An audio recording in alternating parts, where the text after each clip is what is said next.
역사를 참 좋아합니다. 여러분도 뭐 그러시겠지만 뭐 제가 그때 전공도 이제 역사로 했고요. 역사에 관계되는 그런 그걸 전공을 했고, 또 역사 이야기를 참 좋아해요. 옛날 얘기잖아요. 좋잖아요. 그런데 우리가 어떤 그 역사를 공부하든지 일단은 이제 세상에 존재하는 그냥 세상 사람이 아니라 세상에서 불러나온 우리가 교회라고 한다면, 에클레시아라고 한다면, 역사를 보는 시각에서 한 가지 여러분이 공통적으로 꼭 가져야 될 그런 전제가 있습니다. 그건 뭐냐면 역사의 주인공은 오직 하나님 한 분이시라는 거예요. period. 정말 시간의 주인은 하나님이시고 오직 하나님 한 분께서만 주관하시는 역사의 흐름은 그 누구도 거역할 수도 없고 막을 수도 없습니다. 하나님은 또 거기에 자기가 스스로 당신께서 이끄시는 역사에 방해받으시는 분도 아니에요. 그래서 원래 역사라는 그 영어 단어가 history인데, 사실 history라는 그런 거 아닙니까? his story. 그러니까 살아계신 하나님 아들 예수 그리스도의 이야기예요. 그게 역사입니다. 그래서 우리가 예수님 태어나기 전을 BC라고 그러지 않습니까? 역사를 그렇게 나누잖아요. 시간적으로. Before Christ. 지금까지 우리가 바울의 재판을 몇 주여간에서 쭉 살펴보았습니다. 근데 이 재판을 단순히 그냥 한 불의한 어떤 그 총독이 이끌어가는 재판으로 볼 수도 있겠지만, 이 불의한 총독에 의해서 가는 이 바울의 재판조차도 만약에 하나님께서 허락하여 주신 그 역사적 관점으로 바라본다면, 이거 굉장히 그 흐름 속에 굉장히 큰 깨달음이 있어요. 지난 시간에 그런 의미에서 혹시 제목이 뭐였는지 기억나시는 분 있으세요? 우리 지난주에 설교 제목이 더 흥미로운 재판, 더욱 흥미로운 재판, The Continual Excitement at the Court라고 해가지고요. 바울을 재판하고 있던 이 재판이 굉장히 과거보다 훨씬 더 흥미로워졌어요. 우리가 좀 시각을 좀 다리 보면, 근데 그 과거보다 훨씬 더 흥미로워졌던 이유 중에 하나는 뭐냐면, 이 벨릭스 총독이 바울의 재판을 이렇게 쭉 이끌다가 그냥 무죄를 내리지도 않고 유죄를 내리지도 않고 질질 끌다가 그런 사이에 그 재판을 주관하는 총독이 바뀌었습니다. 쫓겨나게 됐어요. 그래서 새 총독 베스토가 오게 됐죠.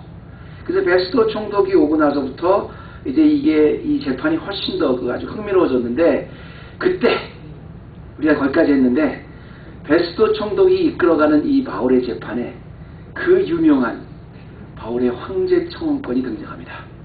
왜냐하면 그 재판을 통해서 바울이 하못하면 예루살렘을 이렇게 갈 뻔했는데, 갑자기 바울이 딱 자기의 그 청원권을 쓰는 거예요. I appeal to Caesar 딱 하는 거예요. 바울이 로마 시민이었기 때문에 로마 시민의 가장 큰 권한 중에 하나가 뭐냐면 황제의 청원권이라는 거인데, 자기가 재판이 불리하다 그러면 황제에게 난 직접 재판받겠다 이렇게 딱 황제를 청원할 수 있는 그런 권한이 있었어요. 그런데 이 황제에게 일단 청원하면 누구도 그걸 막지 못했습니다. 로마 시민이 황제를 직접 만나서 난 재판을 받겠다 이렇게 말하면 어떤 총독 아니라 누구도 그걸 막지 못했다고 그랬어요. 근데 문제는 뭐냐면, 이 베스토 총독이 새로 이제 부임한 총독이 이제 바울 재판을 갑자기 떠맡게 됐는데, 갑자기 이 로마 시민인 바울이 나 황제에게 청원합니다. I appeal to Caesar 딱 그러니까 보내줘야 되잖아요. 모든 걸 다 중단하고 보내줘야 되잖아요. 무조건 보내줘야 됩니다. 그런데 문제가 있어요. 보내주긴 보내줘야 되는데 무작정 그냥 보낼 수는 없습니다. 왜 그냥 보낼 수 없냐면, 바울을 황제에게 보내는 이 베스토 총독도 황제에게 할 말이 있어야 될 거 아니에요. 보내면서 내가 이 죄수를 당신한테 보내는데, 황제 폐하께 보내는데 당신한테 보내달라 해서 이 로마 시민을 보내는데, 내가 조사해 보니까 이러이러한 사람이었습니다. 무죄였습니다. 유죄였습니다. 뭐 이런 어떤 자기가 그 황제한테 보내는 보고가 있어야 될 거 아닙니까? 그냥 무작정 그냥 그래? 너 그럼 황제한테 가 이럴 수는 없는 거 아니에요. 그러니까 베스토 총독이 신임 총독이었던 이 베스토 총독이 바울을 황제한테 보내기 위해서, 바울이 과연 어떤 사람인가, 내가 황제한테 뭐라고 보고를 해야 돼, 이 사람에 대해서 내가 뭐라고 보고를 해야 되나, 그거를 찾아가는 내용이 오늘 본문 말씀의 배경입니다. 자, 그런데 오늘 제가 말씀의 제목이요. The irony of history within God's providence. 하나님의 역사 속에 있는 그 역사의 아이러니라고 제가 좀 말씀을 줬는데요. 황제에게 바울을 이제 보내면서 과연 이 바울이 어떤 사람이라고 내가 황제에게 보고를 해야 될까 이것을 찾아가는 과정을 보면 이 속에서 하나님의 놀라운 주권 섭리를 봐요. 복음의 역사를 이끌어 가시는 하나님의 아주 놀라운 그 역사를 보는데 그 역사는요 어떻게 보면 참 아이러니컬해요. 우리가 그런 역사적 시각으로 보면 굉장히 아이러니컬한 아주 중요한 의미를 갖고 있는데요. 그래서 제가 오늘 말씀의 제목처럼 이 하나님이 이끌어 가시는 복음의 그 역사의 그 주권 섭리 차원에서 보면 굉장히 역사가 아이러니인데 오늘은 13절부터 27절까지 여러분 한 절 한 절을 보기보다 조금 그 묶어서 그 패시지를 좀 보시기 바랍니다. 왜냐하면 역사적 흐름을 여러분이 쭉 좀 이해하셔야 되기 때문에 그러는데요. 이 베스토 총독이 바울을 로마의 황제에게 보내기 위해서 내가 어떤 말을 해야 될까 하고 보고를 만들어가는 이 과정을 보면서 여러분 좀 역사적인 시각을 관점적으로 좀 보시라는 겁니다. 제가 이제 자세히 좀 말씀을 드리겠습니다만 과연 이 재판을 통해서 우리가 단순히 그냥 신앙의 문제가 아니라 역사를 하나님의 주권적 섭리 시간을 보면 어떤 우리가 교환을 볼 수가 있고 어떤 역사적 아이러니를 우리가 볼 수가 있는가. 첫 번째입니다. 역사를 주관한 자가 하나님이시라 그랬죠. 그런데 역사의 주관자가 하나님이시기 때문에 복음의 역사가 흘러갈 때는 첫 번째로 복음의 역사가 흘러갈 때는 반드시 그 복음의 역사는 일진보한다는 겁니다. 앞으로 나아간답니다.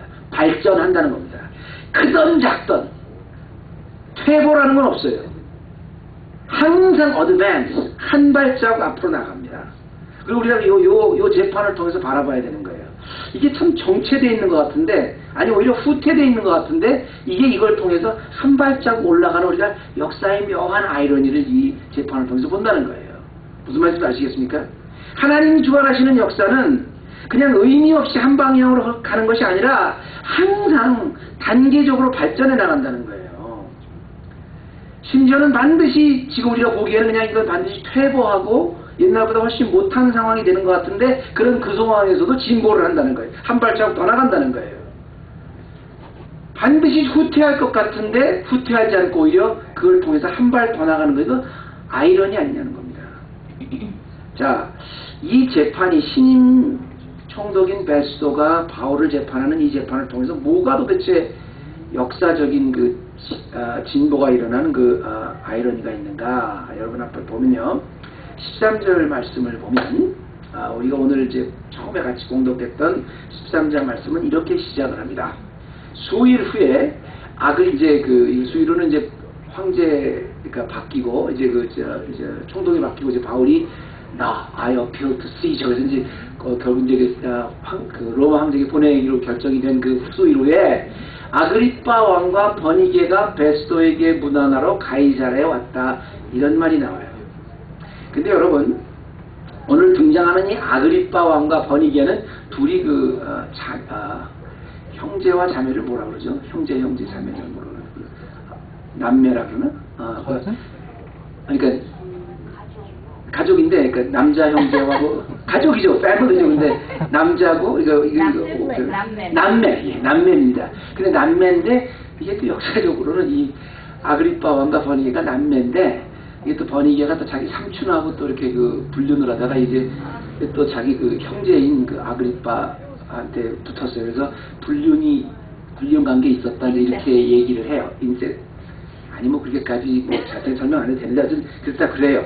근데 어쨌든 이 아그리빠와 버니게가 이 로마 총독에게 문안을 하러 온 이유는 당연합니다. 왜냐하면 비록 유대의 왕이지만 유대를 다스리는 나라는 누구예요? 로마입니다. 로마가 지금 유대를 다스리고 유대는 식민지이기 때문에 그 식민지의 왕이 새로 총독이 부임해 왔으니까 인사하러 온 거예요. 자기는 비록 총독이지만 자기가 다스리고 있는 나라에 왕이 인사를 하러 온 겁니다. 그 자체는 이해가 되시죠? 그러니까 어떻게 보면 굉장히 그 아그리파 왕과 버니게는 당연한 겁니다. 그 새로운 그 총독이 왔으니까 인사를 하는 건 당연한 건데 이게 갑자기 또 이렇게 나갔네요. 그래서 제가 우리 뭐 그냥 하겠습니다. 이번 근데 버니게가 문 하나로 인사로 왔는데 그냥 나간 겁니다. 그냥 갔는데 여러분 이거를 만약에 이 사건을 만약에 그 로마의 총독 입장에서 보면 굉장히 잘 된 거예요. 오히려 잘 된 거예요. 왜 잘 됐겠어요? 그렇죠. 로마 지금 그렇지 않아도 지금 새로 자기가 신임 총독이 돼가지고 이 바울 재판을 하고 있었는데 그 바울을 이제 그 황제한테 보내달라 내가 황제한테 보내줘야 될 건데 황제한테 뭐라고 할 말이 없는 거예요. 이 사람은 그런데 구체적으로 내가 조사를 해보니까 이렇습니다 저렇습니다 할 말이 없는 건데 유대인의 왕이 왔으니까 유대인의 왕이 좀 이렇게 물어봐 보면 더 자기보다 더 잘 거 아닙니까? 그래서 더 잘 된 거예요. 그래서 이제 이 로마의 총독의 입장에 보면 아그리파 왕이 자기한테 인사하러 왔는데 잘 됐다 그럼 내가 이 아그리파 왕한테 좀 물어봐야 되겠다. 당신이 한번 좀 바울을 한번 재판해 보십시오. 한번 알아보십시오. 이렇게 된 겁니다. 아그리파 왕은 아부하러 왔고 로마 총독은 잘 됐다. 황제한테 보내기 전에 우리 데니엘 말한 것처럼 뭔가 보고를 해야 되는데 잘 됐다. 이런 상황이 되는데 이게 역사적인 시각으로 보면 역사를 이끄시는 하나님의 관점으로 보면 복음이 한 번 더 과거보다 어드밴스 된 겁니다. 발전한 겁니다. 진보한 겁니다. 왜 그러냐면 지금 자기 스스로가 아그리파 왕에게 이제 자기의 사정을 얘기하면서요. 우리 17절 말씀 한번 볼까요? 17절 말씀에 보면 지금 이제 로마 총독이 아그리파 왕에게 얘기하는 겁니다. 그러므로 저희가 나와 함께 여기 오매 내가 지체하지 아니하고 이튿날 재판 자리에 앉아 명하여 그 사람을 데려왔으나 이 말은 뭐냐면 이제 유대인들이 바울이라는 사람이 있는데 먼저 먼저 총독이 이렇게 재판하던 바울이라는 사람인데 그 사람을 좀 고소해서 그 사람을 좀 죽여주십시오 하고 고소를 하는데 자기가 이제 데려와서 그 사람을 데려왔는데 18절에 보니까 원고들이 서서 나의 짐작한 같은 악행의 사건은 하나도 제출하지 않았습니다. 그러니까 본인이 한번 조사를 해보니까 글쎄 내가 보기에는 뭐 그렇게 특별히 잘못한 게 없는 것 같습니다. 이렇게 이제 아그리파 왕에게 로마 총독이 성명을 하는 겁니다. 근데 그 다음에 아주 참 신기하고 하나님의 놀라운 역사적 사건이 나와요. 그래서 쭉 그 로마 총독이 아그리파 유대왕에게 설명을 하면서 그 다음에 뭐라 그러냐면 오직 문제는 뭐냐면 종교와 또는 예수라 하는 이의 죽은 것을 살았다고 바울이 주장하는 그 일에 관한 문제로 송사하는 것뿐이라. 얼뜻 보면 이게 그냥 설명하는 것 같아요. 근데 여러분 보세요. Instead, they had some points of dispute with him about their own religion. 그리고 나서 and about a dead man named Jesus who Paul claimed was alive. 폴이 말하기를 예수라는 사람인데 그 사람이 죽었다가 다시 살아난 그 사람에 관한 이야기를 하는 거였습니다. 이야기를 하거든요. 근데 이게 왜 역사적인 진보일 수밖에 없느냐면요. 여러분 한번 생각해 보세요. 여기까지만 한번 보십시오. 오직 자기들이 종교 또는 예수라 하는 이의 죽은 것을 살았다고 바울이 주장하는 그 일에 관한 것을 지금 하고 있습니다. 로마 총독이 유대인의 왕에게 이야기하고 있는 겁니다. 예수라는 사람 죽었다가 살아났다는 그 일 때문에 이 사람이 왔습니다. 이걸 지금 설명해주고 있는 거예요. 예수라는 사람이 죽었다가 살았다는 게 뭐예요? 이게 곧 복음입니다. 유대인들은 하나님을 알고 있었어요. 성경 말씀도 있었어요. 그리고 예수님도 알고 있었어요. 근데 예수님을 뭘로 인정하지 못했어요? 하나님이 보내주겠다는 메시아로 인정하지 못했어요. 하나님의 아들로 인정하지 못했습니다. 그래서 예수님이 죽었다가 살아나고 나니까 당황이 되잖아요. 그러니까 유대인들이 지금 장로 유대인의 대제사장 다 모여가지고 야 예수가 지금 살아났다는데 너 빨리빨리 돈을 주고 성경에 그런 말이 나와요. 빨리 소문을 내라. 예수의 제자들이 그 시체를 훔쳐갔다 그래라. 그래서 어떻게든 예수님이 살아났다는 거를 사람들이 못 알게 막 그렇게 유대인들이 이렇게 하지 않았습니까? 왜 그래요? 예수님이 살아났다는 건 곧 하나님의 아들이고 예수님이 곧 메시아라는 거잖아요. 그게 곧 복음이잖아요. 근데 지금 놀라운 건 뭐냐면 단지 이 재판을 통해서 바울이 유대인의 왕에게까지 복음을 증거할 수 있었다는 게 더 중요한 게 아니고 그것도 중요한 거고 그것도 진보지만 로마 총독이 세상의 힘을 대표하는 로마 총독이 예수님의 복음을 가장 반대했던 유대인의 왕에게 복음을 이야기하는 것까지 복음이 증보된 거예요. 우리가 그냥 보면 이 사건이 그냥 총독이 바뀐 그냥 불의한 재판관의 재판이지만 역사적 관점으로 보면 성령이 이끌어가시는 복음의 역사의 주인공인 성령의 관점으로 보면 이 복음의 역사는 이만큼 발전한 겁니다. 아직 바울은 등장하지도 않았습니다. 그런데 로마 총독이, 힘의 상징인 로마 총독이 결국 알고 보니까 예수님을 죽였던 유대인의 왕에게 복음을 먼저 이야기하고 있는 겁니다. 그리고 이것은 나중에 바울이 로마로 가기 전에 이 아그리빠 왕에게까지 복음을 증거할 수 있는 그런 힘이 되는 거예요. 세상의 가장 큰 힘, 상징인 베스도 총독이 그것도 복음의 가장 큰 적이었던 헤롯에게 증언하고 있다는 거, 이거는 정말 역사적으로 보면 아주 획기적인 발전이 일어난 거예요. 그동안 바울은 그렇게 얻어맞고 죽을 고비를 넘기고 그렇게 눌리고 방해받고 못하게 했는데 어느덧 역사의 시각으로 보니까 그때 당시에 가장 큰 권력의 힘이었던 로마 총독이 간접적으로 예수님을 죽였던 유대인의 그것도 왕에게 복음을 증거하는 데까지 발했다는 거죠. 한 발 더 복음을 증거한 겁니다. 지금까지 굉장히 눌리는 것 같았는데 역사적으로 보면 너무너무 복음이 지금 어느덧 여기까지 와온 아주 역사의 아이러니를 우리가 발견하는 겁니다. 제가 늘 말씀드리지만 여러분들은 교회입니다. 세상에 있다가 세상 밖으로 불러나온 교회인데 교회들에게는 제가 늘 말씀드리죠. 어떤 순간도 하나님이 이끄시기 때문에 의미 없는 순간이 없다고 제가 말씀드렸잖아요. 어떤 환경도 의미 없는 게 없다고 했잖아요. 그런데 이건 뭐냐면 단순히 그냥 기계적으로 나는 느끼지 못하지만 뭔가 지금 움직이고 있구나, 뭔가 하나님 하시구나, 단순히 그런 의미가 아닙니다. 어떤 순간도 의미 있다는 건 뭐냐면 어떤 순간도 그냥 단순히 움직이는 게 아니라 성령님에 의해서 매일매일 진보를 이루어가고 있다는 거예요. 더 어드밴스 되고 있다는 거예요. 어떨 땐 너무 조금씩 가는 것 같아서 거의 느끼지 못할 때도 있어요. 너무나 무의미할 때까지 느끼는 것이 있어요. 어떨 때는 이거 퇴보하는 거 아니요. 어떤 경우에도 교회는 성령님이 이끄시는 복음의 순간에 계속 진보합니다.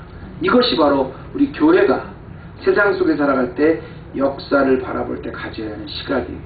아이러니지만 사실입니다. 두 번째입니다. 이 사건을 주권 섭리 차원에서 보는 또 하나의 아이러니는 뭐냐면 모든 역사적 사건 뒤에는 결국 영적 전쟁의 오랜 배경이 있다는 것을 이 사건을 통해서 증명해 준다는 겁니다. 모든 단순한 역사적 사건 뒤에도 오랫동안 지속되었던 영적 전투의 그 배경이 있다는 것을 이 사건이 증명해 줘요. 이것도 아이러니인데요.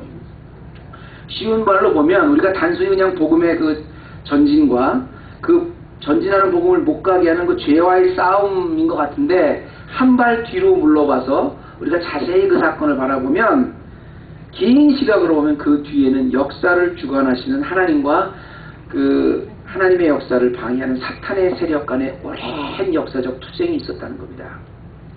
이 아주 짧은 그 역사적으로 보면 굉장히 그 경점과 같은 이 베스도 법정의 로마의 재판을 통해서 오랜 역사적 투쟁을 볼 수 있다는 것도 이거 참 아이러니 아닙니까? 자, 이 말씀을 듣고 나니까 여러분 한번 제가 이 말씀을 볼 때 이제 지금 이 19절 말씀도 바울이 계속 이제 그 베스도 총독이 이제 아그리빠에게 설명을 하는 거예요. 그래서 이제 내가 황제에게 보내는데 당신이 한번 직접 한번 그 신문에 보시고 어떤가 좀 가르쳐 주십시오 하고 이제 그 아그리빠에게 부탁을 했거든요. 그랬더니 그 22절 말씀에 그 아그리빠가 베스도로 이르되 나도 이 사람의 말을 듣고자 하노라. 베스도가 가로되 내일 들으시이다 하더이다 이렇게 하고 말이 끝납니다.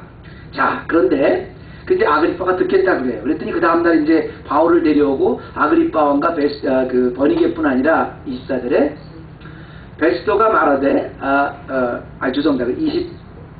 다들 맞죠? 예, 예. 베스토가 말하되 아그리빠 왕과 여기 같이 있는 여러분이요. 베스토가 이제 아그리빠 왕과 버니게뿐 아니라 거기 같이 올라온 사람이, 잘 들으십시오 여러분. 같이 있는 사람이 있었습니다. 같이 있는 사람 누구였겠어요? 버니지. 아니, 그 아그리빠하고 버니스 외에 또 대제사, 그렇죠. 대제사장. 여러분이 있는 또 대제사장과 또 그 같이 베스토 총독이 중요한 사람 올라와라 그랬더니 같이 따라온, 법정까지 따라온 사람, 바울을 고소한 사람들이 쭉 있었겠죠. 예, 있었겠죠. 여러분이 당신들이 보는 이 사람은 유대의 모든 무리가 크게 외치되 살려두지 못할 사람이라 하여 예루살렘에서 여기서 내게 청원하였으나, 그래서 그 바울을 고소하는 유대인들, 대제사장들도 있습니다. 그리고 그 아그리빠 왕도 있습니다. 그리고 총독이 지금 재판을 하고 있는 겁니다. 그런데 25절에 보니까 여러분들이 이 바울을 죽이라고 그렇게 얘기했는데 내가 조사해 보니까 그 총독이 뭐라 그러냐면 나는 살찌건데 죽일 죄를 범한 일이 없습니다. 이렇게 얘기를 해요. 총독이 재판을 하고 있고 대제사장과 유대인들은 막 고소를 합니다. 그리고 거기에 바울이 여기 있어요. 근데 총독이 딱 있으면서 내가 한번 여러분이 죽이라 그러는데 내가 한만 이렇게 봐도 그 죽일 죄를 찾지는 못했습니다. 이렇게 얘기하는 거거든요, 지금. 여러분, 이 사건을 통해서 어떤 재판이 떠오르십니까? 이게 첫 번째 질문입니다. 이게, 할렐루야. 이게, 다시 말씀드릴게요, 여러분. 여러분, 대신 대로 앞에 앉으세요. 확실히 이거 빠르지 않습니까? 여러분, 지금 이 빌라도의 재판이 그대로 재판되는 것 같은 걸 느끼지 않으세요? 여기 예수님이 있습니다. 빌라도가 판단을 합니다. 사람들은 막 죽이라 그래요. 뒤에서 대제사장은 옆에서 막 꼬드깁니다. 근데 빌라도가 예수님을 신문하고 나서 나는 이 사람에게 죄를 찾지 못하겠노라 이렇게 얘기하거든요. 근데도 막 죽이라 그래서 십자가 사건이 있었지 않습니까? 그런데 빌라도가 예수님을 재판하면 나는 그에게 아무 죄도 찾지 못하느라 이랬는데 이 오랜 예수님의 십자가의 재판이 지나고 나서 예수님도 하늘로 승천하시고 교회도 이 땅에 세워지고 다시 바울이라는 교회가 복음을 옮기는데 유대인들이 고소를 해서 로마의 총독이 재판을 하고 있는 거예요. 근데 그 로마의 총독이 재판을 하는데 보니까 나는 아무런 죄를 찾지 못하겠습니다. 이렇게 오버랩되잖아요. 근데 더 아이러니컬한 건 뭐냐면요. 이 역사의 아이러니인데 제가 한 번 끝난 것 같은 예수님의 십자가 재판이 다시 돌아온 것 같은 것뿐 아니라 사실은 이 복음을 옮기기 위해서 세상에 놀려주기 위해서 예수님이 이 세상에 태어났지 않습니까? 세상에 태어날 때부터 아니 예수님이 세상에 계실 때 그 복음을 예수님이 메시아 사역을 하지 못하게 막 방해했던 유대인 그리고 예수님이 돌아가시는 그 순간 지금까지도 계속 방해하는 예수님 일생의 복음을 세상에 주시려는 것과 그 복음을 받지 못하게 하려는 세상의 힘의 갈등이 지금 이 재판을 통해서 계속 재현되고 있는 겁니다. 자, 이 오늘 이 말씀을 통해서 아그리빠 왕 앞에 서 있는 바울을 큰 그림으로 보면 이게 왜 오랜 영적 투쟁의 그 재판인가를 여러분이 알 수 있는데요. 제가 여러분 이건 이해를 돕기 위해서 오늘 그 제목 말씀 밑에 제가 그림을 하나 그려봤습니다. 이해하기 위해서. 저도요, 이거 이렇게 딱 보면서 이렇게 보니까 나도 이제 파워포인트에서 그래픽을 하면 손수가 좀 늘었다 이렇게 좀 그죠? 이렇게 화살표나 이렇게 좀 세련되지 않습니까? 옛날보다. 예. 자. 예수님이 태어났을 때, 그렇죠. 이런 거 같은 거, 제가 봐도 굉장히 세련되게 했어요. 예, 근데, 여러분이, 제가 좀 설명해 주기 위해서, 예수님이 태어날 때 그 유대의 왕이 누구였습니까? 헤롯이었습니다. 근데 그 헤롯이 여러 명이 나오기 때문에, 그걸 우리가 이제, 통상적으로 대헤롯이라 그럽니다. 대헤롯.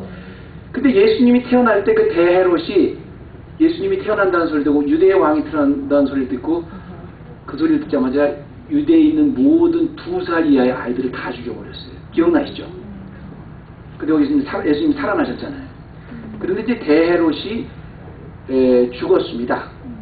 죽어가지고 3명의 아들한테 그 지역을 나눠서 이렇게 통치하게 되는데 빌립, 헤롯 빌립, 빌롯 안리바, 헤롯 안리바, 아킬라오 세 명한테 이제 그 헤롯의 땅을 초청했는데 요 대헤롯에게는 5명의 아들이 있었습니다.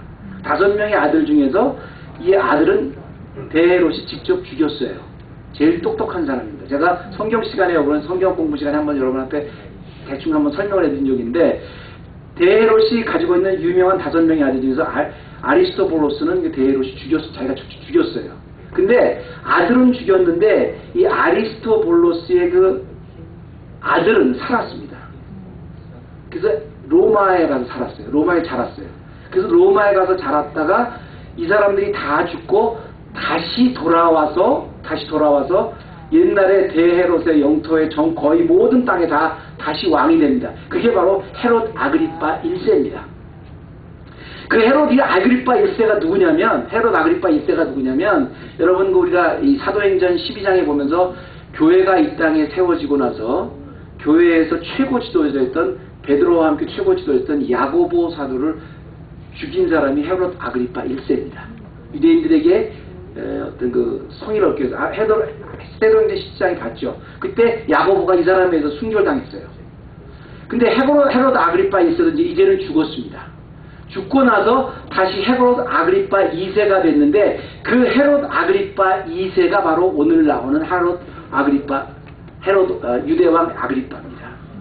그리고 버니게는 아그리파 2세의 누이 동생이죠. 여자 동생이죠. 그러니까 사실은 누이 동생이면서 사실 근친상간을 했던 그런 그 미스트레스 같은 여자고요. 오늘 나오는 버니게. 그러면 헤롯 아그리파 1세, 야고보 사도를 죽였던 헤롯 아그리파 1세의 세 딸인데요. 세 자녀인데요. 헤롯 아그리파 1세 오늘 나오는 왕이고, 버니게가 이제 그 누이고, 오늘 같이 그 신문을 하는 누이고, 드루실라는 누굴까요? 또 헤롯 아그리파 1세의 셋째 딸, 드루실라. 이 사람 여러분 기억 안 나세요? 프리실라? 예. 드루실라? 어휴, 할렐루야. 내가 요 밑에 써있지 않습니까? 우리가 지금 베스터 총독전에 누구였었죠? 벨리스 총독이었죠. 그 벨리스 노예 출신의 총독의 아내가 드루실라입니다. 아니 근데 눈치가 빠르지 않은, 센스가 빠르지 않은 것도 눈이라도 좀 좋아야 될 텐데 이게 또 노안이 와서 잘 안 보이신대요. 어쨌든 이게 그러니까 다시 말하면 뭐냐면 이 버니게는 지금 유다왕 아그리파의 첫 번째 누이고요. 두 번째 이 드루실라는 우리가 이 총독의 재판 총독의 재판 전에 벨릭스 총독, 바로 이 벨릭스 총독의 아내가 된 사람이 바로 드루실라입니다.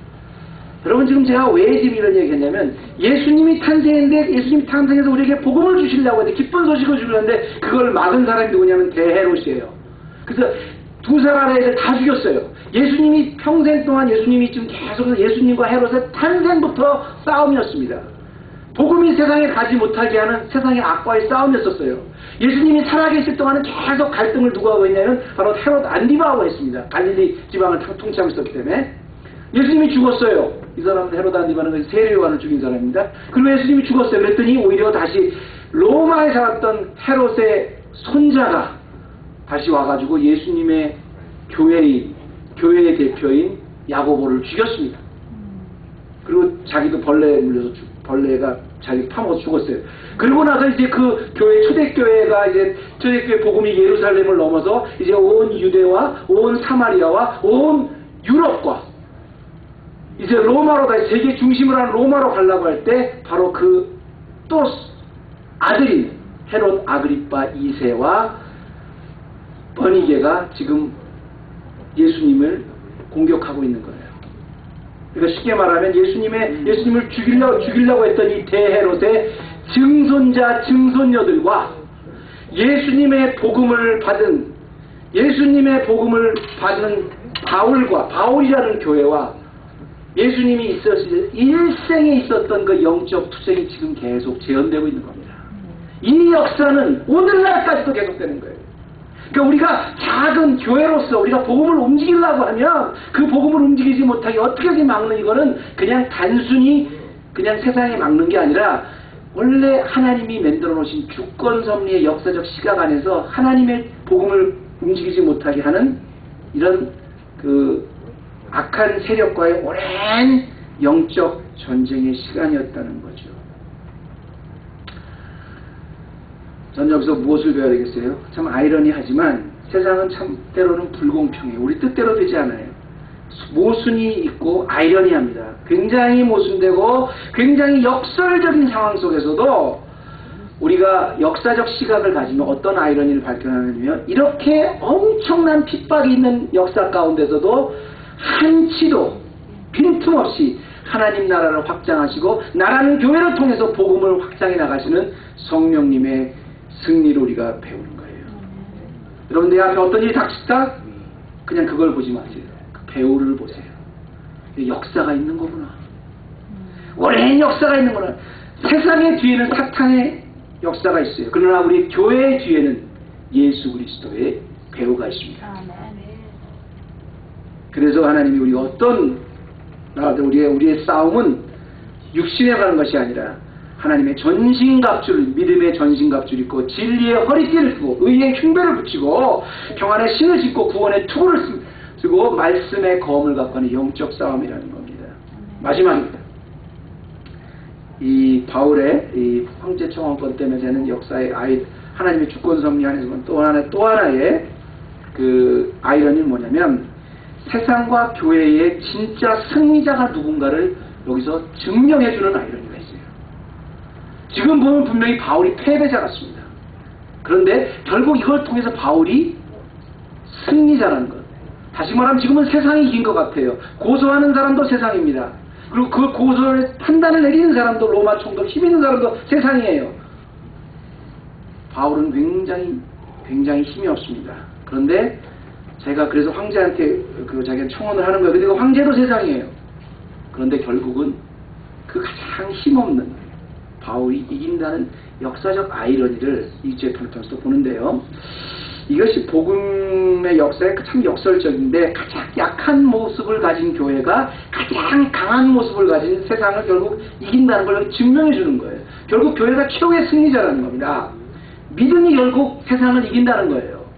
이게 역사적 시각으로 길게 보면 야 믿음이 결국 세상을 이기는구나 이렇게 보는데 오늘 역사의 아이러니 The irony of history within God's providence니까 제목이 제목인 만큼 여러분 한번 좀 이걸 오늘 한 절 한 절로 보지 말고 큰 역사적 시각으로 한번 보세요. 자 이렇게 보고 나니까 24절까지 했죠. 24절까지 했는데 25절에 나는 살피건대 그를 죽일 죄를 범한 죄가 없나이다.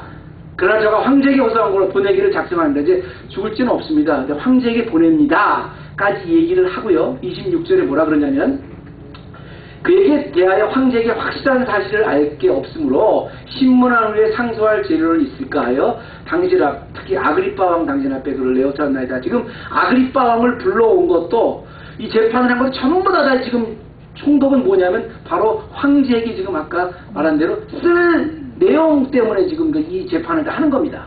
맞죠? 그럼 제가 여기서 한번 물어볼게요. 이 아무나 황제에게 청원할 수 있는 게 아니라 로마 시민권자만 황제에게 청원할 수 있다고 해서 지금 바울이 로마 시민권인데 황제라는 건 로마 총독보다 더 힘이 있는 사람이에요. 황제가 보고 나서 얘 괜찮아 살려줘 그럼 살려줄 수 있는 거고 얘 죽여야 돼 그럼 죽일 수 있는 거거든요. 이렇게 로마 총독보다 어마무시하게 신적 권능을 가진 사람이 황제입니다. 그럼 지금 바울이 I appeal to Caesar 그랬는데 그 appeal to Caesar라고 했던 그 황제가 그때 누구였습니까? 그때 황제가 누구였죠? 오늘 여러분 이제 프라미스 저 하세요. 다음 절부터요 자리를 좀 잘 앉으세요. 지금 우리 그 헤브론 교회 역사장 3번 계속 마친 분은 사실 앞줄이었습니다. 뒤에서 한번 2번 연속 맞춘 적이 있었는데 맞습니다. I appeal to Caesar. 그랬을 때 그 Caesar은 바로 그 유명한 네로 황제입니다. 이때 당시에 네로가 황제였었어요. 네로가 이게 첫 번째죠. 로마의 흑역사 가운데서 가장 잔인하고 가장 잔혹하고 가장 어리석었다는 그 네로 황제에게 가장 똑똑하고 지혜로운 지금 이 바울이 어필을 하고 있는 거예요. 이거 아이러니 아닙니까? 두 번째 질문입니다. 바울이 그래서 결국은 여기서 죽지 않고 결국 로마로 압송되어 갑니다. 로마로 압송되어 갔는데 로마에서 한 2년 그 로마 감옥에 있다가 결국 이제 바울을 순교를 당하는데요. 그때 아주 가장 비참한 방법으로 순교를 당해요. 교회 역사를 보면요. 그렇게 컸던 하루에 3,000명씩 일어났던 교회가 어느 날 12명으로 쪼개져서 겨우 12명밖에 안 되는 그 사도들만 남게 됐다. 그 사도들까지도 다 쫓겨나서 결국은 바울 한 사람이 복음을 끌고 가다가 결국 바울 한 사람도 로마에 가서 죽어요. 이게 사도행전의 역사입니다. 근데 우리들은 자꾸 내가 교회다 그럼 내가 자꾸 커지고 뭐 부흥하고 뭐 이런 거로 생각하는데 하나님께서 교회는 뭐냐면 나의 큰 거를 다 깨뜨리셔서 결국은 나의 작은 모습, 그래서 오직 복음만 갖고 하나님이 원하신 모습 옮겨놓는 게 이게 교회예요. 우리는 자꾸 이렇게 생각하잖아요. 이렇게 되는 게 부흥이라고 생각하고 버리고서 3,000명, 하루에 3,000명 되는 교회가 12명의 사도만 남았다. 12명의 사도만 남았다. 바울만 남았다. 바울도 처절하게 복음에 땅끝에 가서 죽는 게 그게 교회예요. 그런데요, 제가 두 번째 질문은 뭐냐면, 바울이 로마에서 한 2년 있다가 결국 여기서 2년 동안 이제 그 옥중부 서신을 쓰는데요. 처절하게 순교를 하는, 아주 비참하게 순교를 하는데, 그럼 바울이 황제에게 청원했을 때는 네로입니다. 그럼 바울이 처절하게 죽임을 당할 때 그때 황제는 누굽니까? 니로? 네? 니로? 여기서 제가 대답 못한 거 물어보지 않습니까? 네로 아닙니까? 네로 아닙니까? 네. 그러니까 제가 자꾸 좀 혼동이 되는 게 꼭 굳이 앞에만 앉을 필요는 없을 것 같아요. 그러니까 뒤에서도 증거를 할 수 있습니다.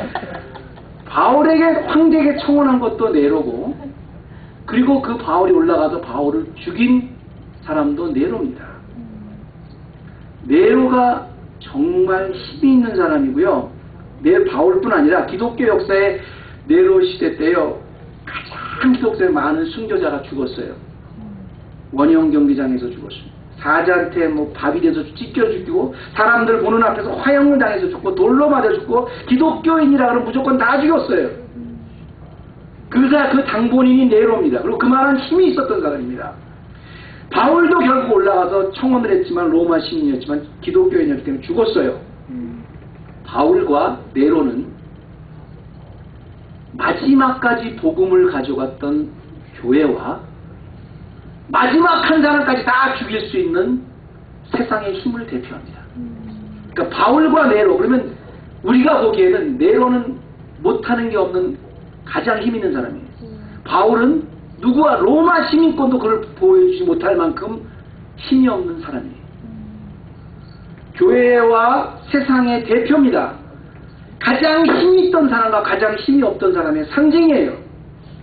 그런데 가장 힘이 있는 사람에게 가장 힘이 없는 사람이 죽었던 것이 역사지만, 오늘날에 오면 지금 네로는 어떻게 됐어요? 그 기억도 못해요. 바울의 갖고 왔던 복음은 5대양 6대주 전 세계에 아직도 영향을 미치고 아직도 확장하고 있습니다. 누가 최후의 승리자입니까? 제가 지난번에도 우스갯소리를 한번 말씀드렸지만, 지금까지도요, 그렇게 세계 최고의 권력을 가지고 있었다는 네로가요, 죽고 나서는 아무도 그를 존경하는 사람이 없어요. 바울은요, 단지 우리들만 존경하는 게 아니라 지금도 우리가 이름을 들 때 자기 아들을 놓으면 펄이 굉장히 세련된 이름 중에 하나입니다. 그래서 가장 놓고 싶어요. 아들을 넣었을 때 자기 이름을 네로라고 짓고 싶어 하는 사람 없습니다. 네로는 지금 오직 검은 고양이한테만 짓는 거예요.